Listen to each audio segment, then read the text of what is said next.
నమస్తే అన్న, అందరికీ నమస్కారం. కువైట్ దేశవ్యాప్తంగా తనిఖీలు జరుగుతూ ఉన్న విషయం అందరికీ తెలిసిందే.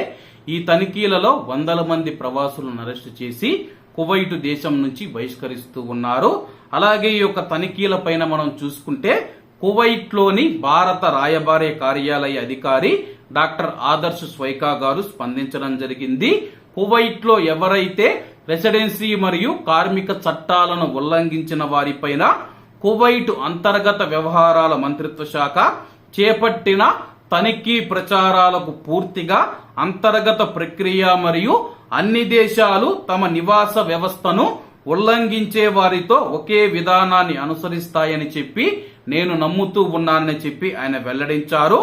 మేము చట్టాన్ని మరియు కువైట్ మినిస్ట్రీ ఆఫ్ ఇంటీరియర్ నిర్వహించే విధానాలను గౌరవిస్తాము మరియు మాకు ముఖ్యమైనది ఏమిటంటే కువైట్ మరియు భారతదేశం మధ్య సన్నిహిత సంబంధాలు ఉన్నాయని చెప్పి ఆయన స్థానిక మీడియాతో మాట్లాడుతూ ఈ వ్యాఖ్యలు చేయడం జరిగింది.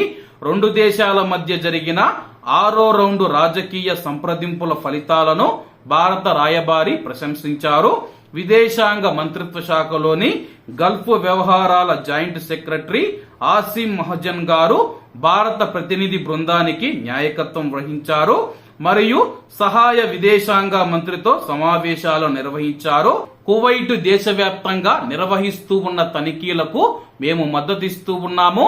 మినిస్ట్రీ ఆఫ్ ఇంటీరియర్ విధానాలను మేము గౌరవిస్తూ ఉన్నామని చెప్పి భారత రాయబార కార్యాలయ అధికారి డాక్టర్ ఆదర్శ్ స్వైకా గారు తెలిపారు. మాకు అన్నిటికంటే ముఖ్యమైనది ఏమిటంటే కువైట్ మరియు ఇండియా మధ్య ద్వైపాక్షిక సన్నిహిత సంబంధాలు ముఖ్యమని చెప్పేసి ఇప్పటికే రెండు దేశాల మధ్య సంబంధాలు మెరుగవుతూ ఉన్నాయి. ఇప్పటికే చాలా సమావేశాలు జరిగాయని చెప్పి ఆయన వెల్లడించడం జరిగింది.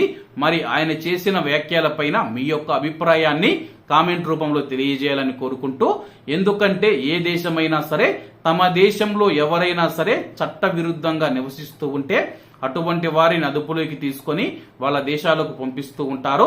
ఇవి అన్ని దేశాలు అవలంబిస్తూ ఉన్నాయని చెప్పి ఆయన వెల్లడించడం జరిగింది. కాబట్టి అందరూ బాగుండాలి, ఎందులో మనం ఉండాలి. అందరికీ నమస్తే అన్న, జై హింద్.